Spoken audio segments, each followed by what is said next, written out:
Allô, allô, allô, allô, bon apôtre, tout mbote encore une fois, dans la chaîne du peuple, dans la TV. Et ce que tu peux savoir, la vraie information politique au Parambo Cannabis. Tu as vu pour la vidéo Nanzela Singamo Namboka Gloria Senga. Azali plutôt, mon cas leader il y a mouvement citoyen à Combo à Lusha. Nanzela Singa, tu peux savoir mbote Gloria. Bonjour. Oui, bandeko pe wazo na biso waza pour ça baser ba mambo te pas na parce que va déranger trop Luka Gloria finalement na suyo. Moi, bonjour, na part na yo.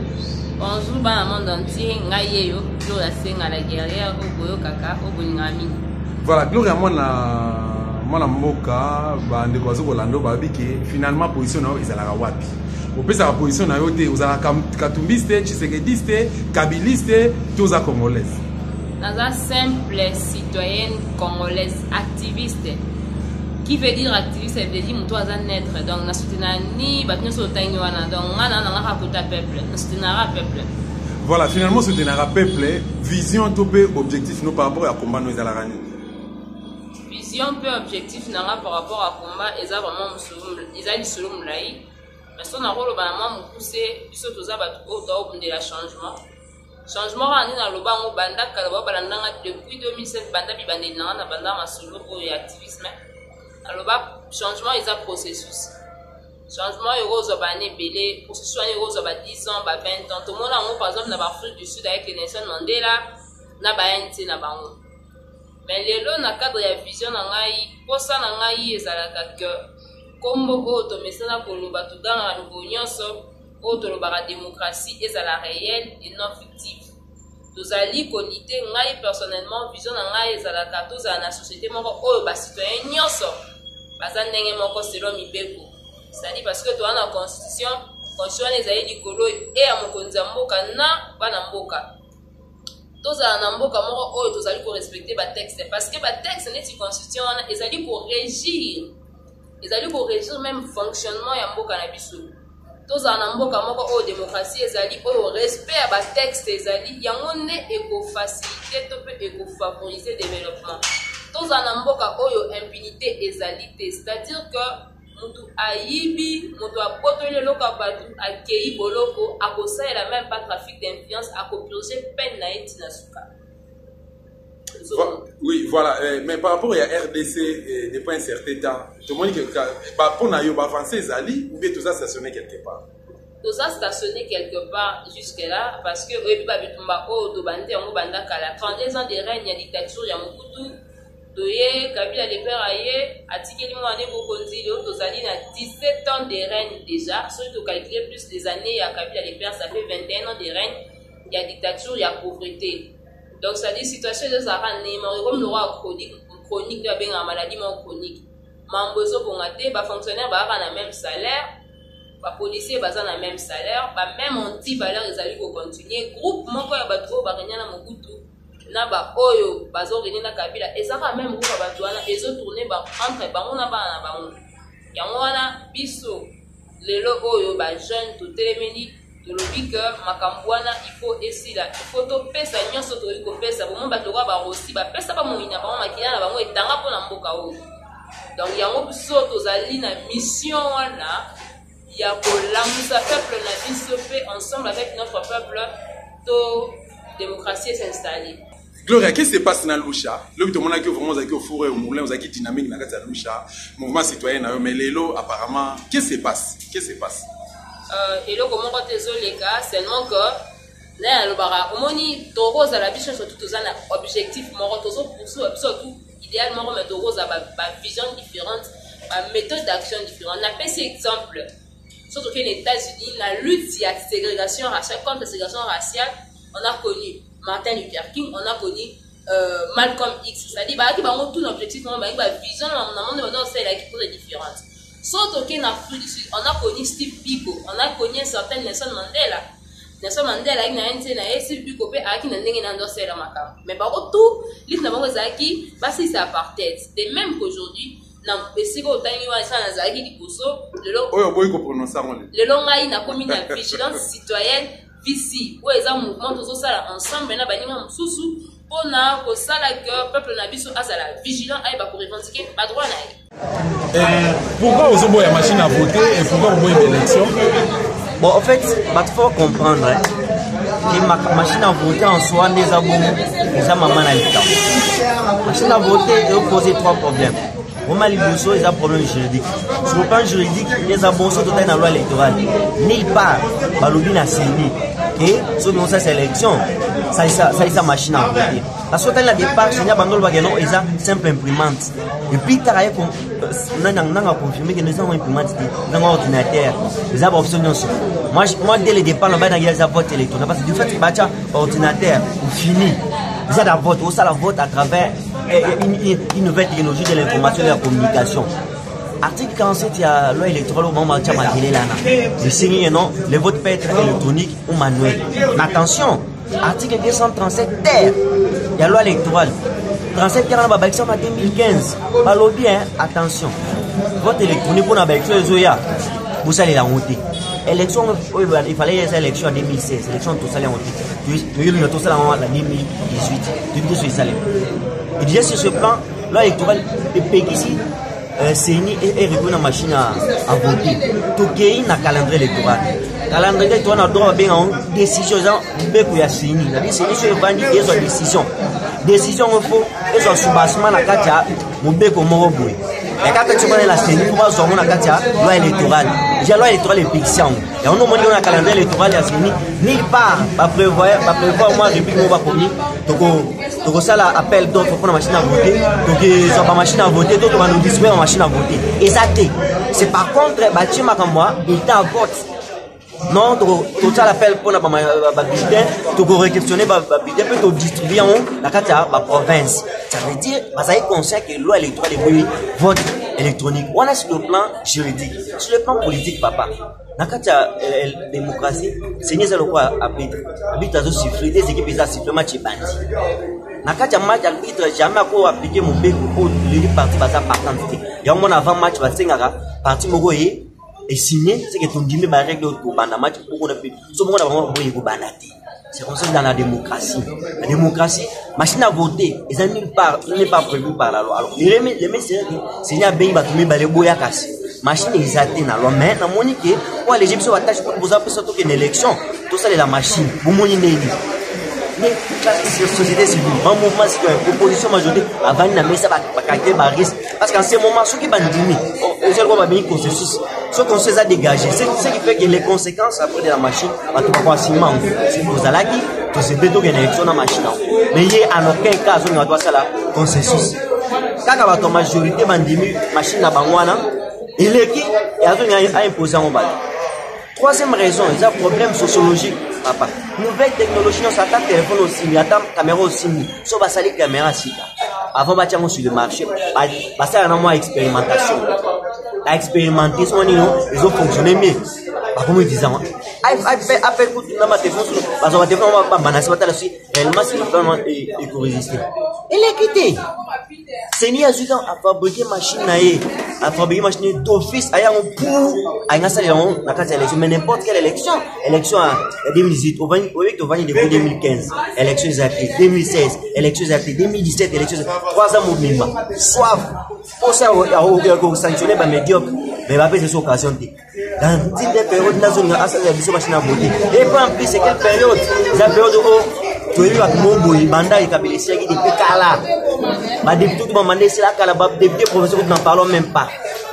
Période à Bongo, dans la démocratie, on ne peut jamais recourir à une chose qui contredit, qui fâche l'opinion publique. Une dernière raison.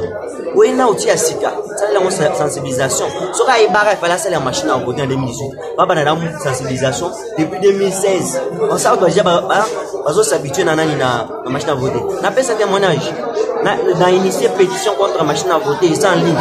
Donc, il y a ce qu'on sur le terrain à récolter la signature. Je vous dis, est-ce que vous avez la machine à voter? Il y a la télévision. Déjà, ça pose problème que tu vas manipuler la machine. Parce que comment c'est petit dans la province, n'a fait un fond qu'on a utilisé la machine. Et puis, c'est une étape à aventure. À ce moment, machine à déposer dans mon espace public, à bien amateurs, finalement, ça doit finir fini.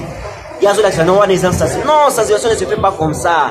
Mais maintenant, mais même dans le bureau, pour ça, le roi va voter. Parce que tu as touché, abîmé, ou touché, abîmé. Autant laisser la machine pour résister. 20 misapia bateau, 50 misapia bateau, 100 misapia bateau. Justement, ici, le plan sociologique. C'est ça, sur le plan sociologique, la machine n'a pas connu une forte sensibilisation. Voilà. C'est quoi, en tant que citoyen congolais, membre expérimenté à un mouvement citoyen, ils ont proposé tout en sachant que notre pays est un problème de sous-occupation. Sous-occupation rwandaise. Mais bien nous prenez pour les élections, même sans la machine à voter. Croyez-vous réellement que le monde démocratique soit place dans la République démocratique? Biso toza robot ya machine à voter. Surtout les niveaux. On dit ça depuis 2015. Là, on a marché le 20 janvier 2015. Ce que tout le monde a fait pour nous, balongola, aligné à 8 ans, ils ont eu une élection, ça les mafos, recensement population, ici là. Or, recensement population, c'est à 5 ans. Tu bimara dans zela, tu boy, aligné à bolongola, tu aligné à bimara, tu kufara. En 2016, dans le 19 septembre, on a j'ai perdu un ami. Personne n'a tenu Bongeli. Abimara dans zela, c'était pour dire quoi? Tu pèses à Kabila. Préavis, le 19 septembre 2007, dans 3 mois, il faut le pouvoir parce que c'est supposé que le 19 décembre 2007, il faut que le président Sika. Le 19 décembre, même chose. On a réclamé élection. 2016, dans une élection, il y a dialogue dans l'opposition. Kabouli ba poste basali ba binga bingo basali awa bazu gouvernement na bango mi balé sur ndenge na marque na bango accord on kabila sani ni anyate yango abo ko appliquer accord to ni 2016 élections ezate oh to za 2017 il a fallu que surtout bimasu na nzela ba beta batu bakanga batu batoko fa lisusu uba misaka landri misaka na toke na élection si toke na élection comme ils ont bossa la machine faut une machine à voter biso na moment si tu penses élection, oui, mais pas n'importe quelle élection. Ce qu'est élection sans limité. Transition sans Kabila ou quoi? Non, la non des élections a fait déclencher la transition sans Kabila. D'office, parce que quand on sur mathématiques, comme une souka. Ce qui nous doit bien pour agir, ça sera sans contrôle. Mais au jour d'aujourd'hui, IDPS Tomoni a dit que non, il ira aux élections avec une seule machine à voter. Et alors qu'il est contre, il n'est pas concerné pour la marche du 26 octobre. Bon, opposant nous sur Basangani, Bakandera, opposition Basangani, Bazo invité population pour marcher non la machine à voter. Réaction les gens. Dès le départ, il faut savoir que ici, tout ça d'abord bien sûr en marche dans le 26. Nous serons dans la rue le 26. Nous dans la machine à voter. Concernant pour soi IDPS, dans un citoyen vigilant, je parviens communiquer au fichier la IDPS pour affirmer son attachement à la machine à voter. Information et puis je pose la question à tant que journaliste. Oui, nous allons continuer. Individu IDPS par lobby, nous respectons leur point de vue.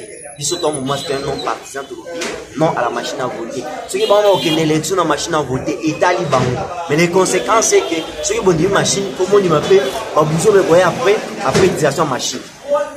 Pour la unité, n'a pas effort, besoin de donner l'intelligence qui en place. Pour la unité, beaucoup pour sensibiliser la population.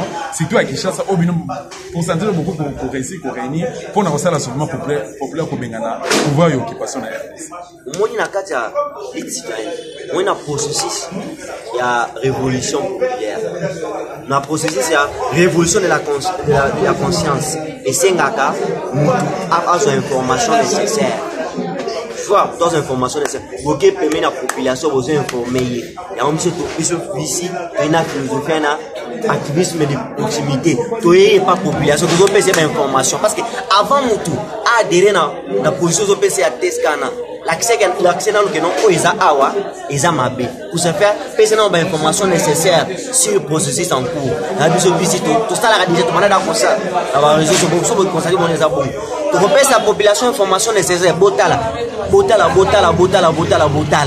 Na façon makambo sokeli soki to komi na novembre ki bazo boya kolongola machine bangwana tozo virer na position mususu ke zo kende na pression mususu parce que là ozo opesa mu information nécessaire à ça capable que non amoni lo marche zo bato ba mama ba malibana ba sa marche Hollande bino rapidement parce que ayebi c'est le pourquoi zo c'est un peu ça la cadre de on travaille la population sur ces informations là nécessaires. Merci. Allô? Oui, moi c'est Cécilia Meda, militante du mouvement citoyen Citoyenne Vigilance. Voilà, comment ça s'est passé aujourd'hui? Aujourd'hui, c'était la sortie officielle du mouvement. Depuis un bon bout de temps, le mouvement était déjà créé sur base on évolue encore en sourdine, comme l'a dit Gloria, la coordonnatrice tantôt, comme une plateforme dans les réseaux sociaux, on lançait des messages, on faisait des actions, mais jusque-là, on ne sortait pas encore seul, vu qu'on n'avait pas encore connu cette sortie officielle, on s'alliait à d'autres mouvements, comme, je vais citer ici l'ECHA, et encore les autres mouvements, quoi. Mais aujourd'hui, on est sorti officiellement et nous pensons que nous serons sur terrain bientôt avec nos propres actions. Tu es d'accord avec nous que la RDC est sous-occupée? Les problèmes de l'occupation rwandaise? C'est en fait une réalité puisque nous savons que la majorité de nos dirigeants, encore les membres du gouvernement, ne sont pas des autres nationalités, c'est de la nationalité congolaise. Oui. Et pour toi, tu prends pour les élections ou les soulèvements populaires pour mettre fin à cette histoire, avec cette histoire de la dictature? Nous avons dit tantôt ici que parmi nos objectifs, nous sommes un mouvement non violent. Alors, je n'opterai pas pour le soulèvement populaire. Toi, tu veux les élections? Je veux des élections crédibles et apaisées. Tu penses qu'avec l'aide des élections, Azarias Roubera, candidat président de la République, Vital Kamerhe, Burundais qu'il est, candidat président de la République, Moïse Katumbi également, Zambie juif qu'il est, candidat président de la République, vous serez plutôt en mesure de mettre fin avec cette histoire de l'occupation? Tout à fait. Si et seulement si nous disons non à la machine à voter. Parce que tous ces étrangers s'appuient jusque-là et sont candidats puisqu'ils ont confiance à leur machine à voler, si on peut l'appeler comme ça. Voilà pourquoi nous avons commencé d'abord à militer et dire non à cette machine et après nous aurons des élections libres et apaisées et transparentes. En 2006 et en 2011, il y a eu quel genre des élections? Vous avez utilisé quel genre de machines? Non, il n'y avait pas de machines. Il y avait quoi? On a utilisé la méthode traditionnelle, c'est-à-dire les bulletins en papier. Et comment étaient les résultats? Ils ont quand même pu truquer, toutefois, mais voilà pourquoi nous sommes maintenant plus vigilants que jamais. Nous sommes plus vigilants que jamais et nous allons voter avec la méthode traditionnelle. Étant vigilants, nous ne serons pas dupés cette fois-ci. Donc vous allez voter avec cette méthode, oui. la méthode traditionnelle, oui. Et pour maintenir Kabila au pouvoir, avec les Moïse Narugabo au Sénat, avec les Kengo Adondo au Sénat toujours. Actuellement, nous parlons plus de Kabila. Kabila, c'est du passé. Oui. Nous ne parlons plus de lui. Il y a les Jeannette Kabila, il y a les Zoé Kabila qui sont à l'Assemblée nationale. Ce sont des acolytes. Justement. Ils vont tous déguerpir. Comment ça? Avec quel moyen? Nous avons ceci. Lorsque le chef ne dirige plus, une fois parti, ils vont tous suivre derrière. Merci. Ils vont tous suivre derrière. Merci beaucoup. Merci. D'accord. Au jour d'aujourd'hui, il y a parti politique dans le pays aucune élection avec ou ça la machine à voter. À l'exemple de l'IPS, Félix Yemoko Chilombo, Jean-Marc Kabouni CG a passé dans le pays qui va aucune élection. Freddy Matoungou également, Nancy NB Naye, parce qu'il va aucune élection. Le 23 décembre avec ou ça la machine à voter. L'élection les amis. En fait, en ma qualité d'un activiste, le la moto et à l'obéla kabato, la voix de sans voix, na lingaka mingi te kokota na ba débat oyo ba politicien baza ko tergiverser. Lobby bazala ki ba lobby biso nyonso to lobby non les loba oyo ba kei boy ba kei boy. Moi je pense que to ko lobela mingi position na biso en tant que mouvement citoyen. Et en fait, biso to sito lobby ke to sengeli to kende na maponomi oyo ba kolongola machine à voter. Tozali contre machine à voter. On a pas na procédure ya machine wana eza légal et tout. Mais na ko biso pe une chose ndeko mopandi sango. Ndeko nanga aza komema biso devant fait accompli. En tout cas, toujours kende devant un fait accompli. Awa dernièrement na kati ya chronogramme na ye abeleli à travers ba micro na bino awa que le 8 octobre a sengela ki ko réceptionner 35 000 machines. Yo moko za mopandi sango ndeko nanga akei na boma azui kaka selon ye 20 000 machines si 35 000. RFI a mené une investigation à lobby ezalaki 12 000. Yango motuna ezali soki to lobai ke na telle date to kozwa 35 000 machines. Selon yo to 20 000, 15 000 autres machines ekoya wap. Nous ne pouvons pas affirmer confirmer, mais nous avons des informations que même les fabricants a disponibilisé dans nos machines wanate. Il est en train de chercher les boucs émissaires. Mais nous disons non. o balobaka NON que tokoki kondima maponomi na machine à voter te pe tozali ko obliger maponomi et ça les à la fin de l'année oyo pour na alternance et zoama non seulement alternance mais une nouvelle alternative pour na to meka ko bimisa pays oyo na misère oyo tozali ko mona comme bimisa pays na misère. Est-ce que vous partagez même avec bande ko na biso mususu balobi ke RDC za bité na pays ya Suzuki na problème plutôt ya Suzuki occupation? En fait c'est ce qui est connu quoi. Depuis un temps tozali ko komona pona bato o bazali na souci na peuple na bango bakoki ko kamba mboka na ndenge bazali ko kamba lelo tendeko wana esengeli to se voiler te soki otali na Beni bato bazali ko kufa avant-hier on a tué encore 12 personnes na machette bakati bango kingo silence radio bazali ko bengana plus de 200 000 Congolais na Angola. Je me suis même posé la question comment ba Congolais ba ko koma 200 000 na Angola? C'est parce que awa bazozanga kwanga, c'est parce que awa bazana salaire te bazana musala te toke ndata pa na bande ko toke koluka mo eloko akolia baza ko benga na ba Congolais partout. Ozomona ba mesure idoine te pona kokoka ko sécuriser population, pona ko bimisa population na paupérisation oyo ba plonger yango, pona population a se réjouir na kati ya pays na pona moto azala bien payé. C'est ça que nous avons komona ke mboka oyo ils ont un problème il y a leadership. Les gens qui sont en train de nous diriger bazana bonne foi te. Et ceux qui m'ont donné la bonne foi, ceux qui a amélioré les conditions de bateau, supposé nous pouvons dire que Baza Bandekonaïté. Oui, il faut reconnaître que non, RDC Zali n'a pas de problème à ces occupations. Et tu crois réellement que quand on a une élection, n'est aussi ça problème oyo pour nayo au monde que nous faut que na élection pour ça problème occupation ou bien tous en zela mususu. Élection ezali la voie la plus pacifique pour une alternance civilisée. Mais ceux qui, oui, je suis d'accord avec toi. Mais ceux qui, et que Moïse Nyaruga Bazali candidat, Bafital Kamere Bazaba candidat, Bazaba étranger. Mais si vous êtes d'accord, on a Kengo, Bazaba Congolais. Mais tant que n'a pas d'élection, tu penses réellement que Nayon de Konangaï Congolais pour déposer candidature, on peut passer place Kengo à Tondazali. On peut passer place Moïse Katumbi Azali. En fait, tu as devant micro. Je n'ai jamais dit. Je n'ai jamais cité Kombo Yamoto Awana Lobake Aza Congolais. Parce qu'il y a plusieurs procédures pour Nakokoma Congolais.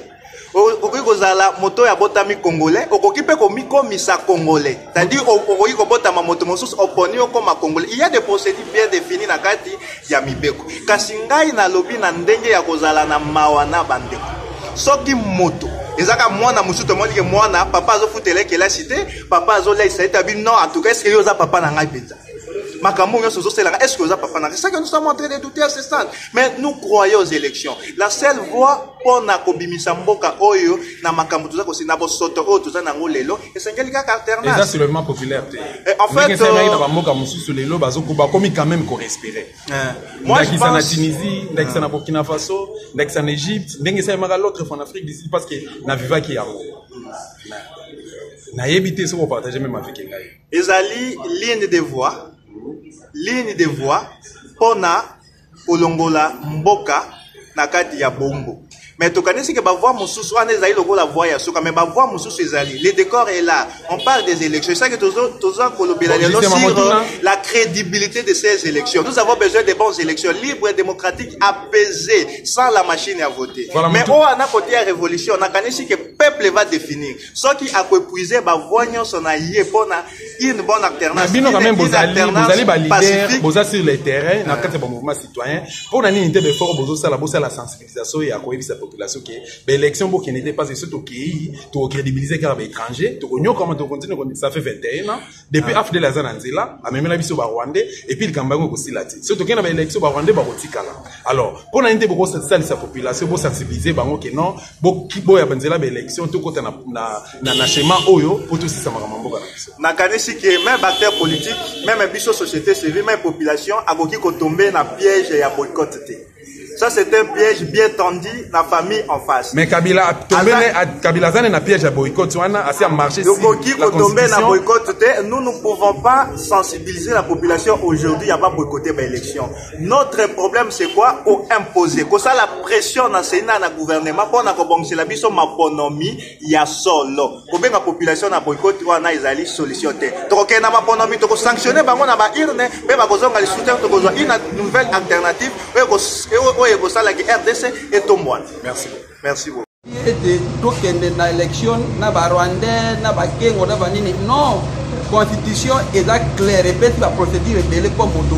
À comment congolais, tout comme à côté pour acquisitionner par demande de nationalité, tout comme à côté mais na likamosusu olobi de Kabila à t'approcher à retirer devant Bama de particulier. Non, écoutez. La Constitution a donné plusieurs voies. Il y a l'article 64, l'union premier, qui donne le peuple le pouvoir de faire échec à toute personne, individu ou groupe d'individus qui veulent prendre le pouvoir en otage sans passer par une façon démocratiquement qui est reconnue par la Constitution. Maintenant là, la mouvance présidentielle étant très maligne, ils ont opté d'accrocher à l'article 64 à la lumière D. C'est parce que la population est naïve. Naïve comment? La population n'est pas informée que nous ne pouvons pas à ce stade ici boycotter les élections. Il faut toujours aller aux élections. Mais le sommet du problème c'est quoi? Nous prenons une élection sans conflit antérieur, sans post-conflit. Une élection qui ne va pas générer des chaos. Une élection qui ne va pas amener des transactions, des rumeurs et des cas meurtriers comme nous l'avions vécu. Et depuis encore, le pouvoir en place a réussi à installer un système de misère au pays.